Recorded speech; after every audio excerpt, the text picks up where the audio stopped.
Good morning, good afternoon, and good evening, and welcome to another one of our live streams. It's been a long time since we've had one, and we've had our usual technical difficulties this morning. Hopefully you're all out there, or that you will be online shortly. If you miss a little bit of this later, well, then you can come back and obviously watch it online when the live stream's finished. We've got a huge topic this morning. The topic is cults and the anti-cult movement. And you know, as I just thought about the subject, I wonder why we didn't do this years ago. It's a huge subject that relates to so many other different issues in our own lives and in society.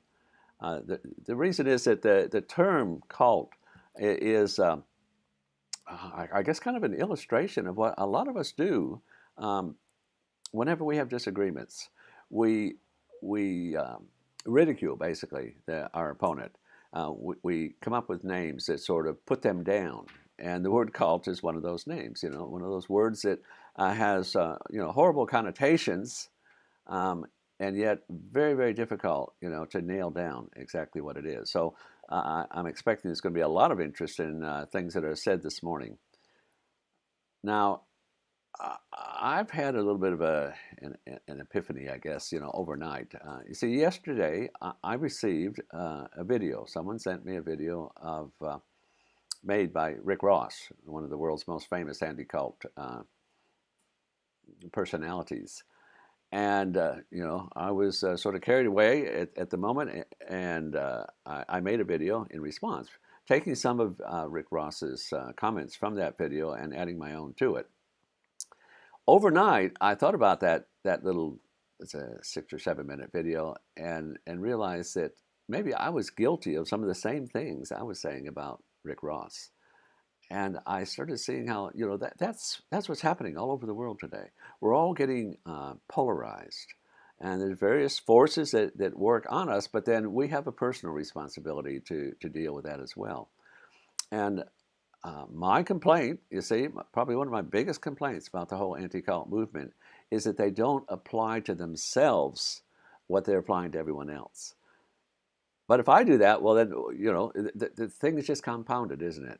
I'm not applying to myself what I would apply to Rick Ross or anyone else, who's criticizing or ridiculing or even just telling lies and exaggerations about us. So in the interest of fair play, I'm going to play the video. Okay, I think I make some valid comments about what Rick Ross does and what he was doing in that video. But I want you also, and this includes Jesus Christian members, to be thinking about how have I done the same thing to Rick that I'm accusing him of doing to us and other people. Okay, we're gonna play the video, and we can go on to other subjects as well after that, but just kind of be thinking about that as you watch the video. We can start that.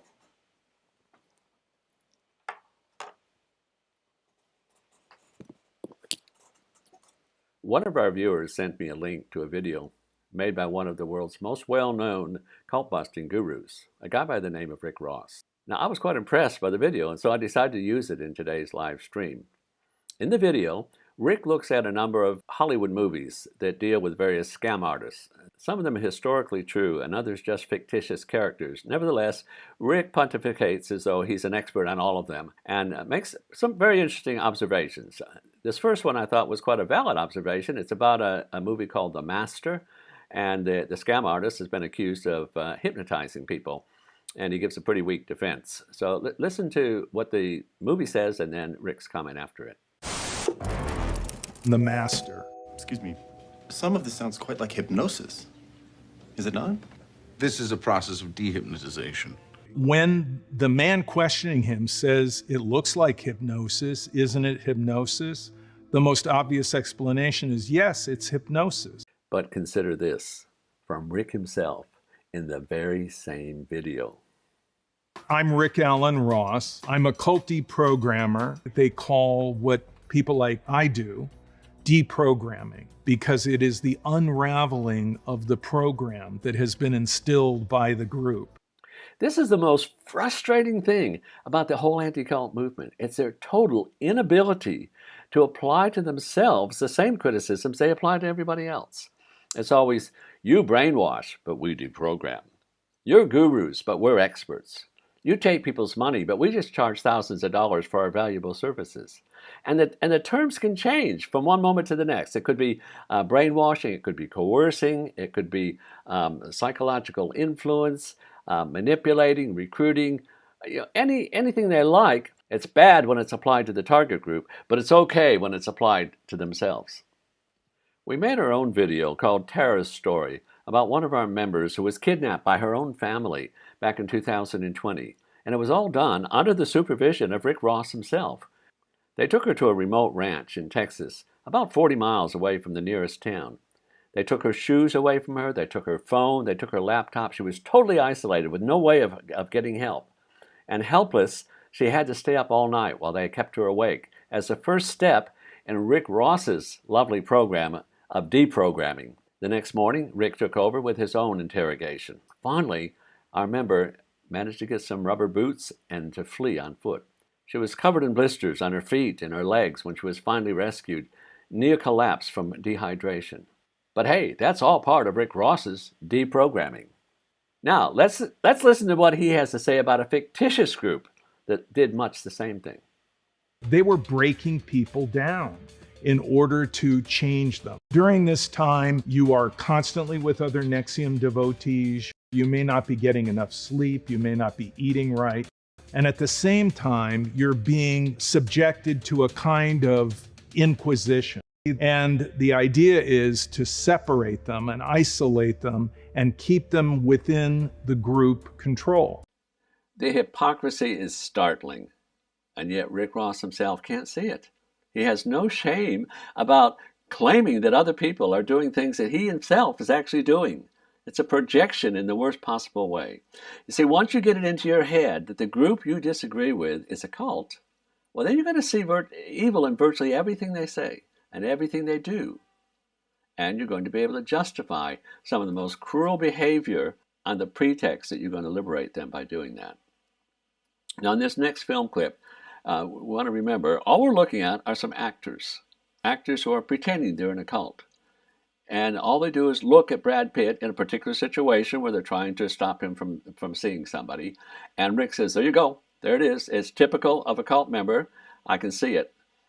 He's not really seeing anything that anyone else can't see. It's all part of the show.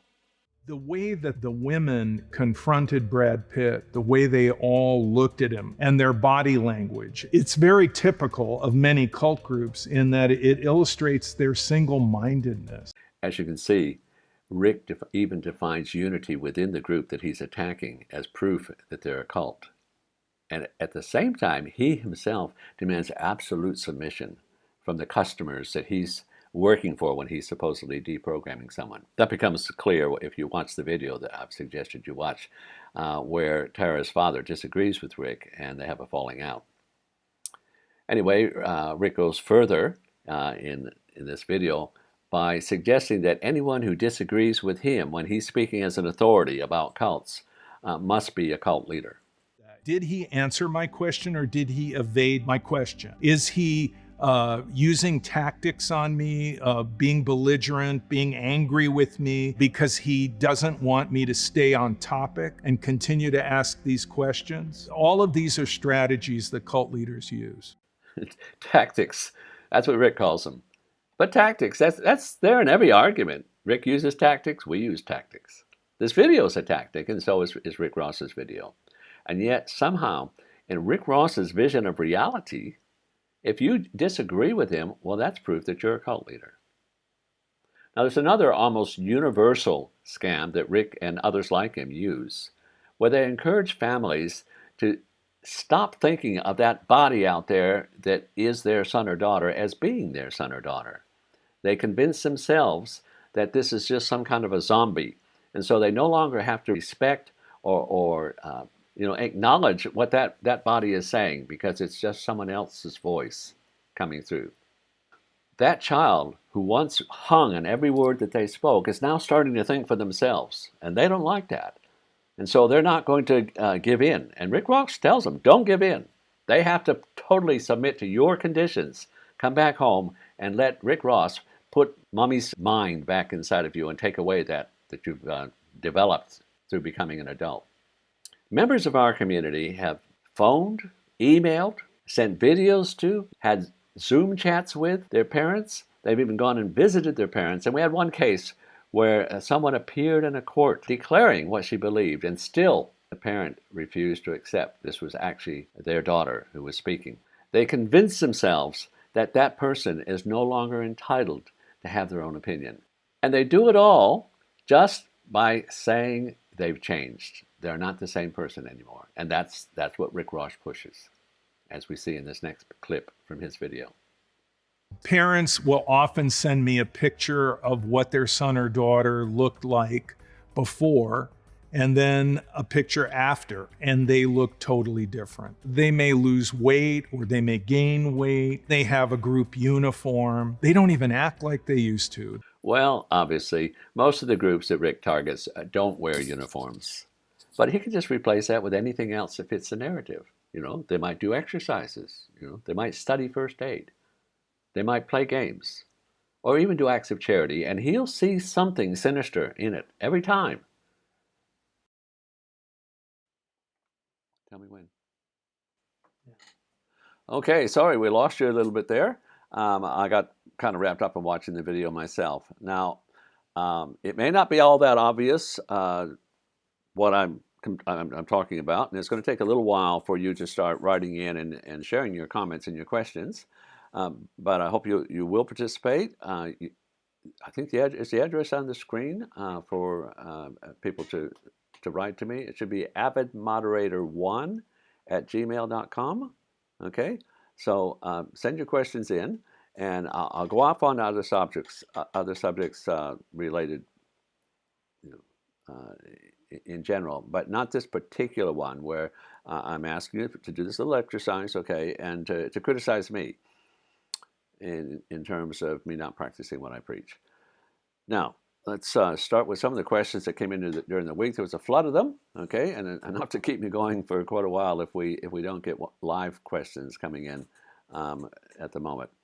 The first one came from Mexico, and it's from Josue Alvarez, and he says, "What is the main characteristic of your group that is most cult-like, which makes the critics want to accuse your group of being a cult?"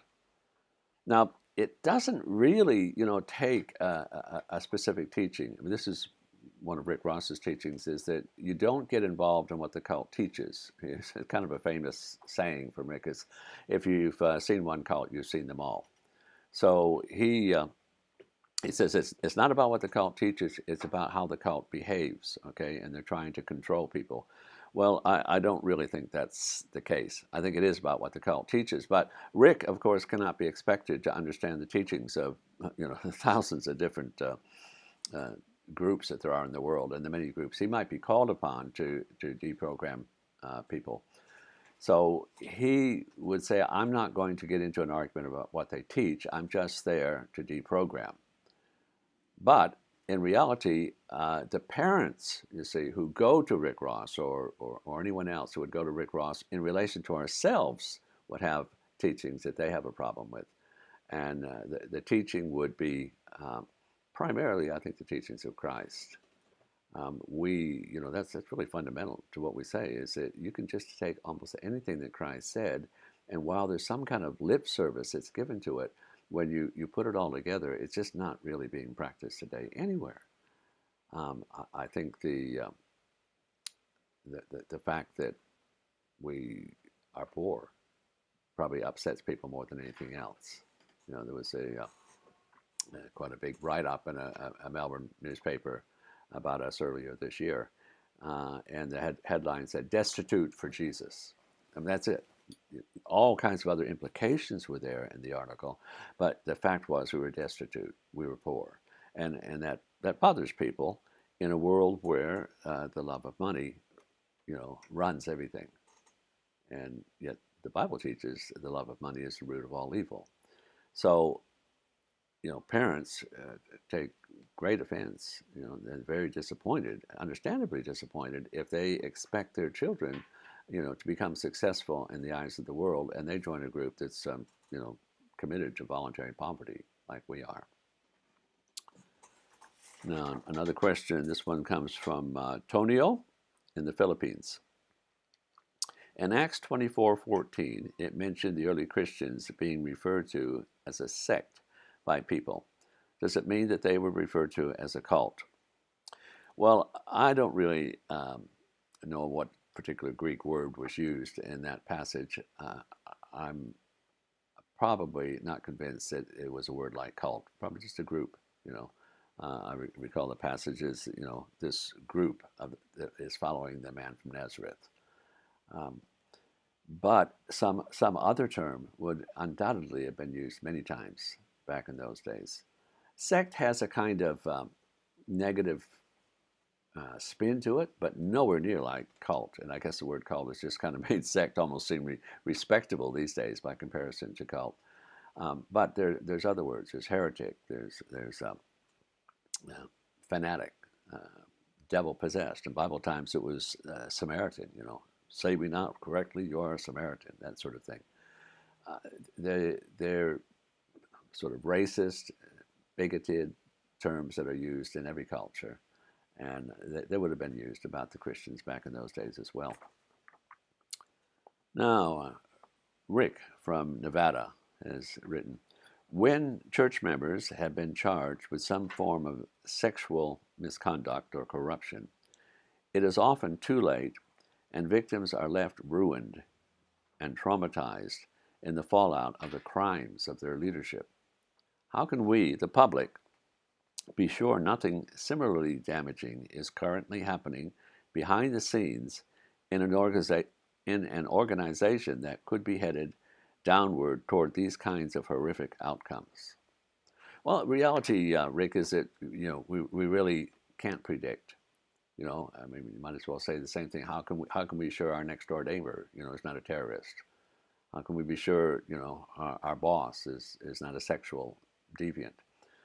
Those things are out there, and all of us need to be aware of them, and to find our own ways to protect ourselves from such influences. There is a matter of personal accountability that comes into play here, and I think this relates to a concept in anti-cult movements called brainwashing. They're trying to replace it now with a term of coercion or psychological coercion. It amounts to the same thing, is that somehow or other a group is going to come along and they're going to steal your brain, basically sort of suck it out of your head, and you've been brainwashed, and so you can do anything you like, and someday when you decide to leave that group, you won't be accountable for what you did because, well, you were brainwashed. I don't think that's a good defense. I think that we need to understand that if you've joined a group and the leaders are asking you to do things that are unethical, immoral, illegal, it's your responsibility to stand up to them. And if you don't, then you should pay the consequences. Christian, I'm not sure if this is Christian Smithfield from the United Kingdom or Christian from Smithfield in the United Kingdom. Anyway, he writes, what practices or principles can stop a community such as yours from becoming a cult? I think that's a good question, because I certainly don't want us to become a cult. And I think that, well, I mean, first of all, we need to understand that each of us has a different understanding of what the word cult means, okay? We don't want to become something bad, something that we see as being bad. Now, maybe other people will see it as bad. So some people are going to say we're a cult already. Why? Well, because we live by faith, and we don't work for money. So if I could just get people to question what they're referring to when they use the word cult, it would be a step in the right direction. Nevertheless, as far as I'm concerned, okay, I do share concerns that people like Rick Ross and other cult busters have about groups that really are engaged in criminal activity, as well as a lot of immoral and unethical activity, but in particular criminal activity. The point is, however, we have laws already, don't we? And so if somebody's stealing money, if somebody's defrauding people, they're you know, having sex with minors, any of these sort of things, or killing somebody, these people can be prosecuted under the law as it is now. We don't need to sort of say, well, arrest all Muslims because they're Muslim terrorists. You arrest terrorists because they're terrorists, whether they're Muslims or not. And this is the way the laws really need to be designed. I know there's a lot of areas where it's difficult and it may not be that simple, but that's the basic thing, is to understand that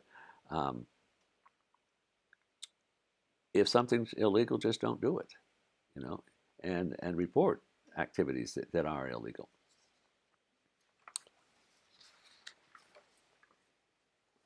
Now, we have another question that came in from Eric in Michigan. He said, in your group, are people allowed to question the leaders? Well, I hope what we're doing this morning illustrates that to a certain extent. I mean, all that could be staged as well. But I think it's very important, not just allowed to question leaders. I think people need to question leaders. We've had situations where people talk to members of our group and say, well, Dave said such and such, so you must agree with that. Well, if it doesn't sound like what they agree with, then they don't agree with it. And I think our members are quite capable of standing up for themselves and saying so. It's important to question everything. Now, that doesn't mean you reject everything, okay? And we're not asking for people to just, be obstinate for the sake of being obstinate.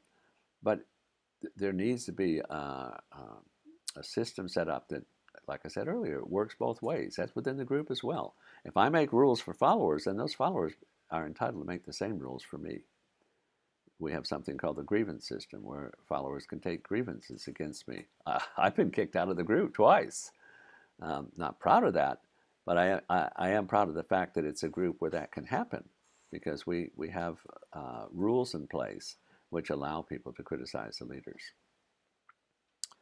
Avia in the Philippines writes, would you say that the labeling of any radical group as cults stems from society's fear of what the group stands for, regardless of whether the group's beliefs are right or wrong? And would you say that this fear can also be irrational? Exactly. Well put, Avia. I think of probably one of the most widely recognized cults in the world are Jehovah's Witnesses. And yet if you were to ask the average churchgoer why they're a cult, they don't know. They were just told, they're a cult. Now, if you want to look at it a bit more closely, Jehovah's Witnesses are pacifists, okay?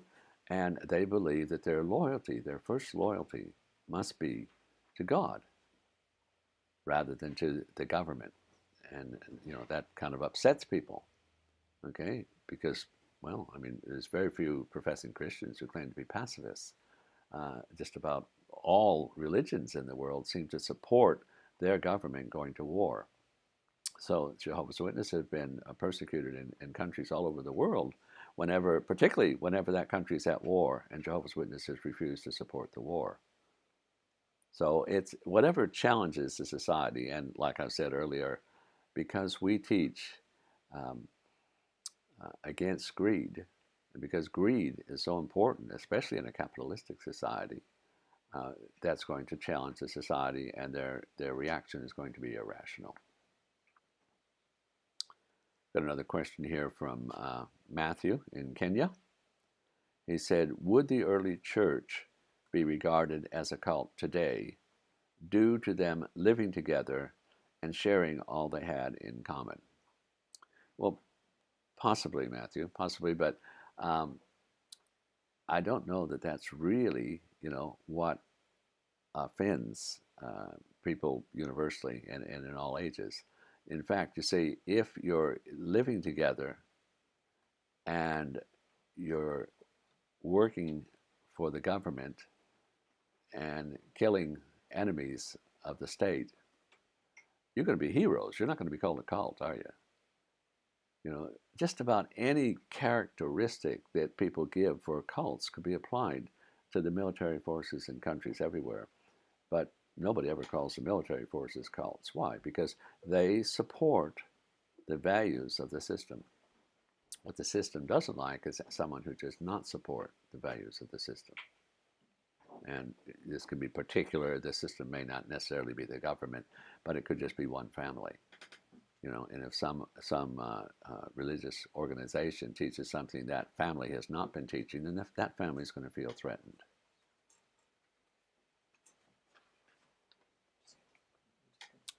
All right, Steve from Birmingham has written in and said,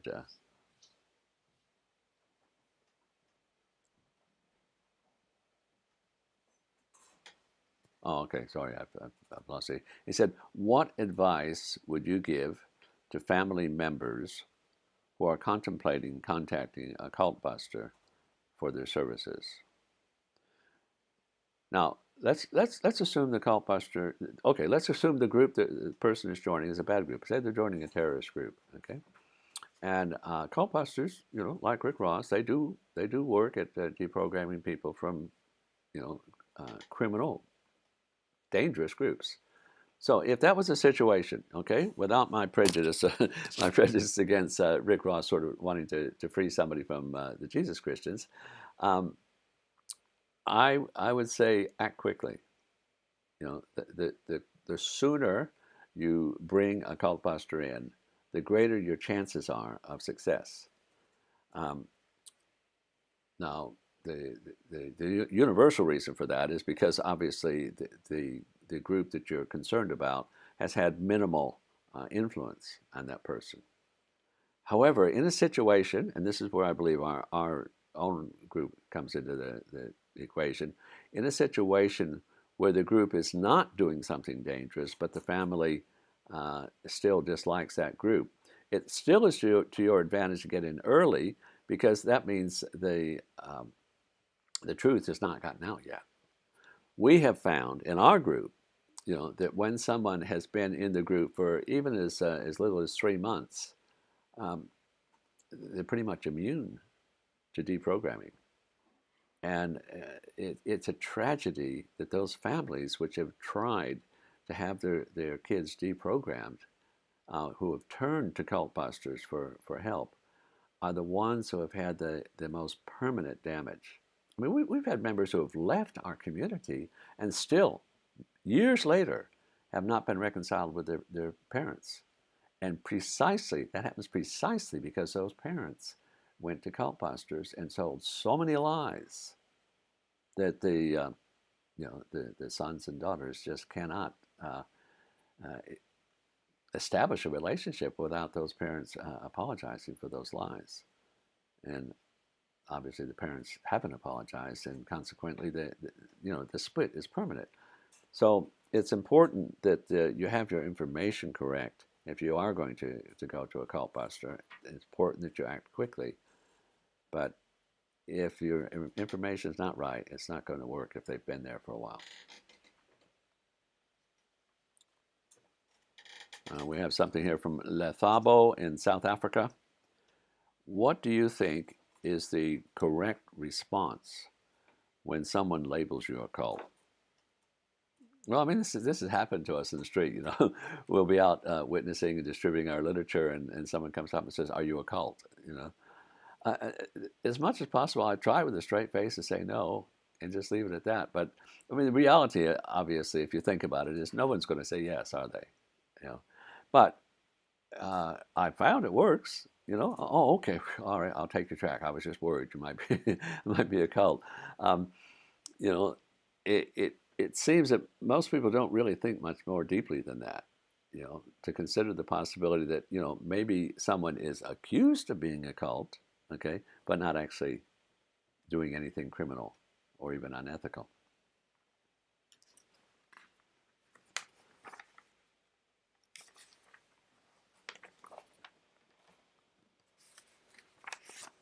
All right, let's see if we've got any questions coming in over here.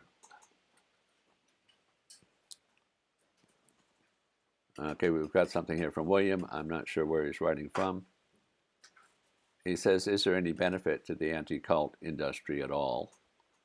I think I've sort of touched on that, is that the anti-cult industry can help parents as far as really dangerous groups are concerned.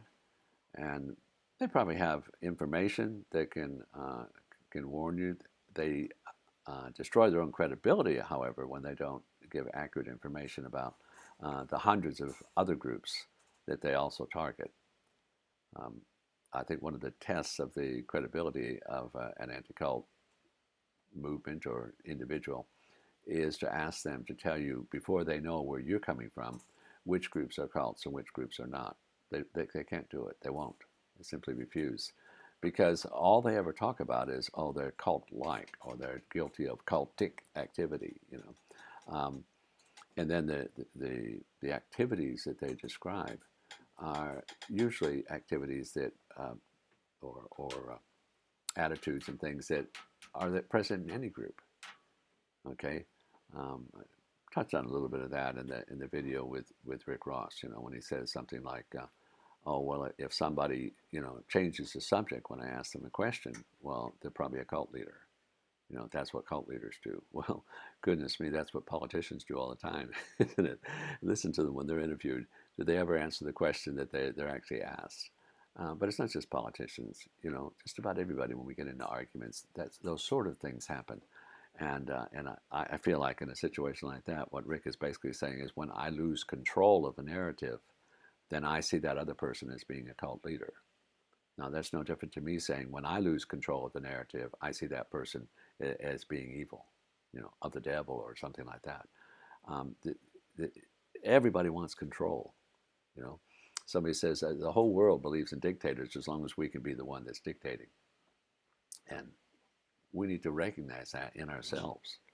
We may not be able to change it in other people, but we can change it in ourselves. If we can try to overcome that, try to listen to people, listen to our critics, listen to our enemies, and genuinely love them, which was really the concern that I expressed at the start of this broadcast. That in that video, if you got back on air soon enough to watch that video, I was asking people to write in if they can see any instances of me not practicing what I was preaching to Rick Ross in that video. Now, haven't got much response yet. Maybe I need to help people out a little bit, because I can see them, and it's good if we can, learn that kind of discernment where we can pick up when somebody's doing something that's unethical. And, the greatest test is when we can pick up when we ourselves are doing that. For example, I say Rick Ross was pontificating. It comes from the pontiff or the pope. He's talking like the pope. Well, no, he's talking like an expert on cults. That's what he claims to be, and he's had a lot of experience with many different cults. So I've ridiculed him, and so pontificating, you see, then can compare with cults. See, so Rick says, you're a cult leader, and I say, you think you're the Pope. And when that kind of action is happening, nobody's going to change. We need to be able to kind of lay our swords down and just kind of step back and breathe a little bit, and then appreciate the fact that there's good and bad in everybody. It's a great Quaker teaching. There's that of God in everyone. And I forget that at times, and we all do. And so we start demonizing people and seeing only bad in them. Okay, Josephine from Kenya has written a question. Says, according to anti-cult studies, cults have extreme beliefs. The JCs have an extreme belief that God wants people to stop working for money. Doesn't that make them a cult? I guess we're back again to this whole thing of what is the cult. You see, according to anti-cult studies, well, who made these anti-cult studies? Everybody says, well, we've come up with this list of traits, and then you get to something. Well, cults have extreme beliefs. Well, what's extreme? Number one, they're assuming if it's extreme, it's bad. Okay, what if somebody's extremely loving? I think we kind of faced that when it came to kidney donations. That's a bit too extreme. Well, okay, maybe I would do it for my wife or my child, you know, but it's too extreme if you do it for a stranger. So does that make it bad? So we need to question those terms, you know, not just cult, but extreme, fanaticism, whatever the word is. So yeah, to stop working for money, yeah, that's extreme, okay. Um, but you know, there are organizations, many Catholic orders, where they stop working for money. They call it voluntary poverty. And what about volunteers? Volunteers are not working for money. Normally, that's a good thing, not a bad thing.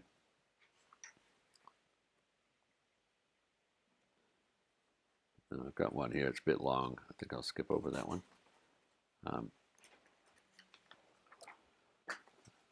Okay, Ramon Azamar from Costa Rica has sent this question. Do you have any thoughts about how governments should go about protecting people from dangerous cult leaders? Sorry, that one, I've got the wrong name on that one. That one came from Jeremy in Atlanta, Georgia. Do you have any thoughts about how governments should go about protecting people from dangerous cult leaders? Well, I guess sort of we're back to the same thing again, you know, who defines what is a dangerous cult leader? You know, governments have laws, you know.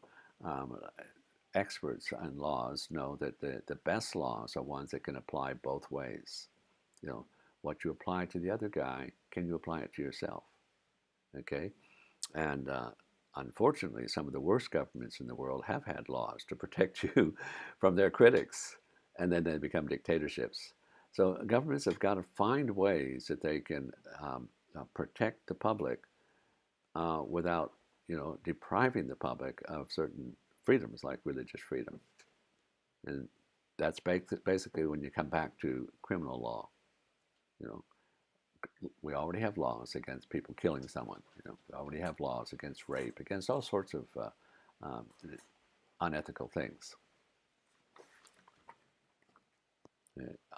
Unfortunately, at the moment, it seems like there's a very strong movement to bring in laws that make it basically evil to do volunteer work. Okay, that's a big movement that's trying to say that if a church organist is not getting paid union wages, then the church is guilty of human trafficking. That's what they're saying. You know, somebody needs to question that law. You know, sure, we might say that's a great law to apply to somebody we dislike because of what they teach, but if it can't be applied across the board, it's not a good law. Lizzie from Minneapolis, Minnesota said,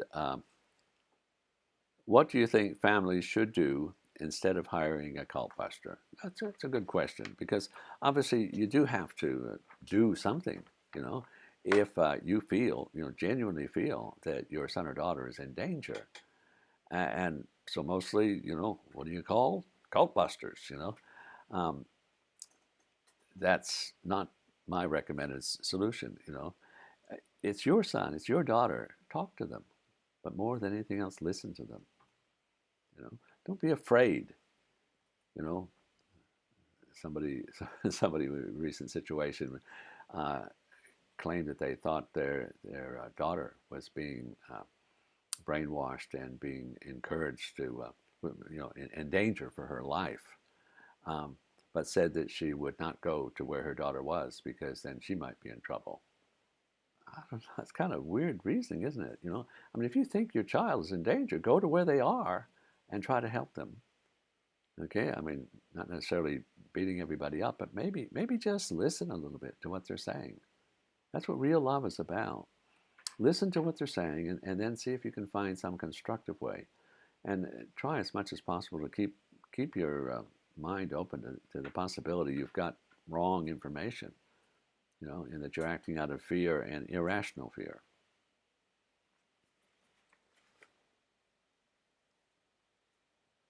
Okay, Solomon from America says, Jesus commands Christians to love their enemy. How do you love someone who is constantly claiming you've established a cult?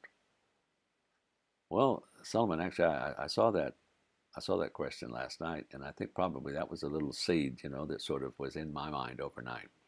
And I was thinking, how much do I actually love Rick Ross? You know, and that's an important point for a Christian.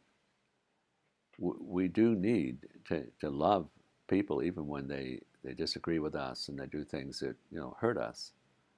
And as I started praying about that, thinking about that, I thought, Rick Ross, he's got his background as well. He's got baggage. Every one of us has, from our childhood and from past experiences. Very often, these cult busters are people who have been very, very hurt by their own experience in some group. Probably their family turned against them or something. So, we do need to love them. Okay. How do you do that? Well, I think it does help when we consider that, there but for the grace of God go I. That if we have had an opportunity to arrive at different conclusions, thank God for that, but it may be the other person hasn't.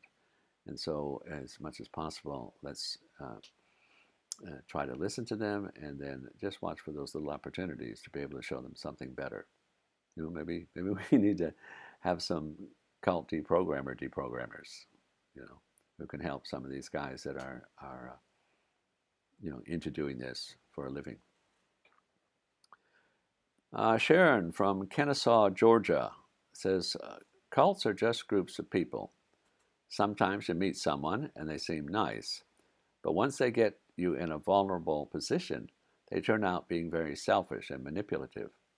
How can someone protect themselves against manipulative groups when they might seem so nice at first that they are not going to be manipulated in the same way? As I was reading that question, Sharon, I was thinking about marriage. How does a husband or wife protect themselves from getting married to someone who's going to manipulate them? I don't think anyone's found the answer yet. It continues to happen. Sometimes we need to learn from our mistakes. We need to find better criteria on which to judge another person. But the manipulation, I don't know, it just seems like, often in marriages, somebody gets married hoping for, something too unreal, too idyllic. And when it doesn't happen, well, then they turn on the person and, call the person a narcissist or something in anger.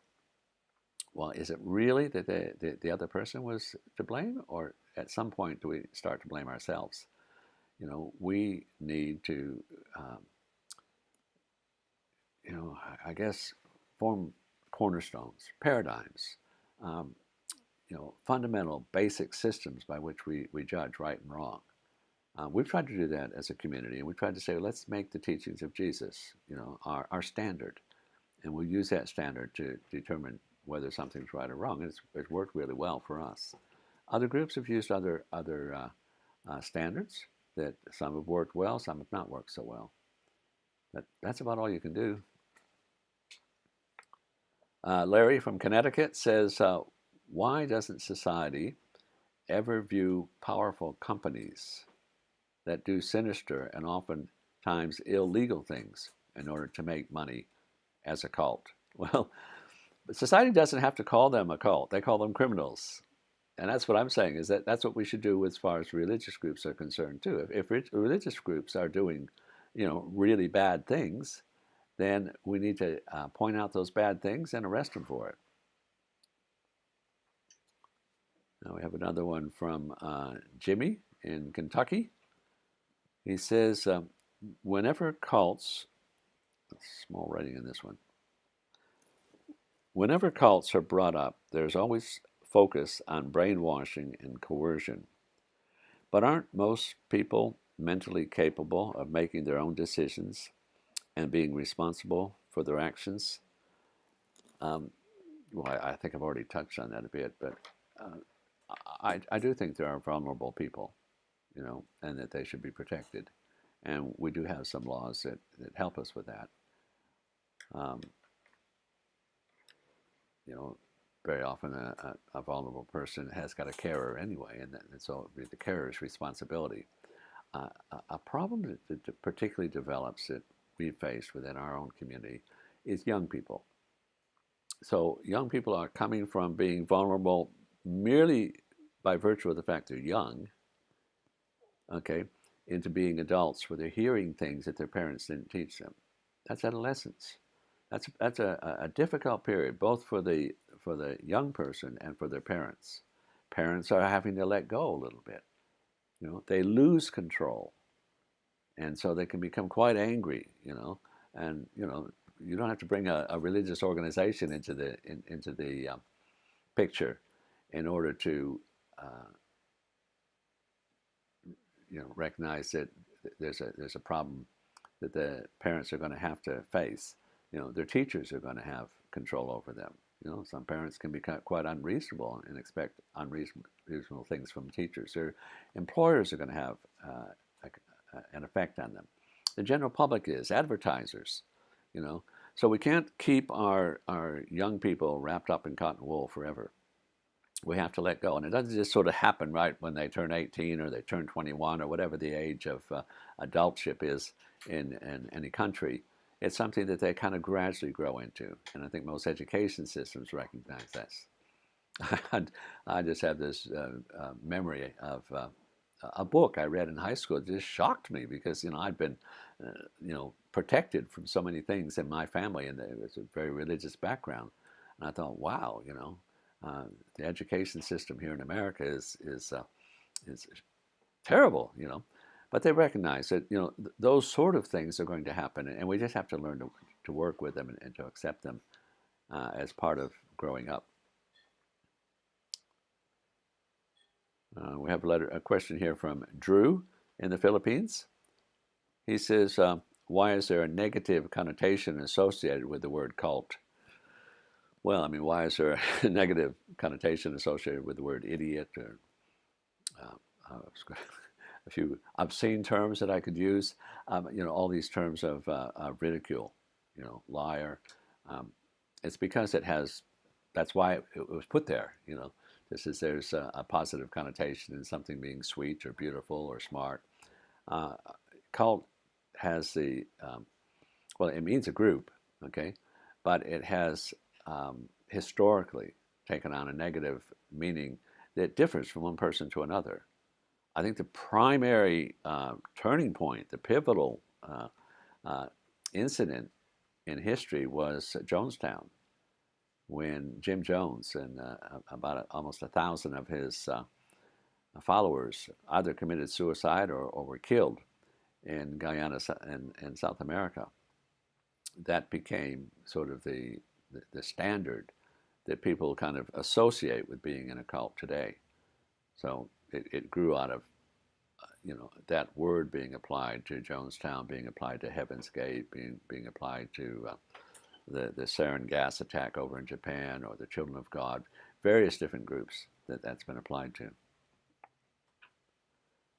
Hamish from New Zealand writes, what do you think motivates people in the anti-cult movement to hate on cults? Well, I think I probably covered that reasonably well in that it's something in the group they dislike in the group's teaching. And so then they go to a cult pastor who is not interested in the teachings, but who knows certain techniques that can be used to turn somebody against a group. So they hate what the group teaches, and so, see, when I use the word cult, I'm thinking of a terrorist group. I hate terrorism, okay? You think of a cult, it might be something different. We have another question here. This is a question from Juan in South America. Do Jesus Christian recruits need your permission to have contact with their families? No, of course not. I mean, there are a lot of Jesus Christians around the world. I probably should have read this one before I read it on air, because I decided that I was not going to get into this kind of question this morning. It's kind of like, hey, Juan, have you stopped beating your wife? Those kind of things, are I think one of the most low down, unethical ways of attacking anyone. Do you have some evidence, Juan, that people in this community have to ask my permission? quite apart from it being physically impossible for me to give permission to everybody in the community for whatever they do. So, yeah, I think I would just discard that question. There's another one here. There's a question coming from Faith in Florida. Are cult experts under scrutiny for their work? That's a good question. It goes on, it says, do you think they target religious groups due to their own religious biases or bitterness they feel towards religion? Yeah, well, I've already mentioned that, how that they have their own background and their biases, and they're going to come through. We all have biases, okay? It's going to come through with all of us. But I like this question about the scrutiny. It's accountability. That's the important thing. Cultbusters do their best to make, religious groups accountable for what we're doing, but who makes them accountable for what they're doing? This famous quotation, who's going to guard the guards? And so they set themselves up as the liberators. And sometimes they may be able to liberate, but unless there's an accountability and some kind of scrutiny, that power is going to be abused. All power tends to get abused somewhere down the line. So while we talk about setting up some kind of system for making religions accountable and other organizations accountable, we need to also be making cultbusters accountable. Well, I think we've just about come to the end of the questions here, and I hope this has been of some enlightenment to you. I tell you what I'm going to do, though. I'm going to finish off because I really didn't get much response to my question at the beginning of this about how I was, how would you put it, not practicing what I preached at the beginning of this report when I did the video with Rick Ross. I just have to find my notes. I think somewhere here I wrote a few comments as they were coming up and as I was watching it. I mentioned that I referred to Rick Ross as pontificating. Okay, there were a couple of other words that I can't seem to locate at the moment. If I can remember, I think I called what he was doing a scam. I think I exaggerated some of the things that he did. Yeah, sorry, I can't find it now. But go back, okay? You can play this when we're all finished here. Go back and play it and see if you can pick up some of that. Not because I want you to particularly be hard on me, but just to kind of see how impossible basically it is for any of us to get totally away from doing the wrong thing of being unloving, being impatient, exaggerating, whatever you like, overreacting when we disagree with someone else. Let's all of us pray for and strive for a world where there's less of this polarization and a whole lot more willingness to listen to one another. And on that note, I'll leave you. Thank you.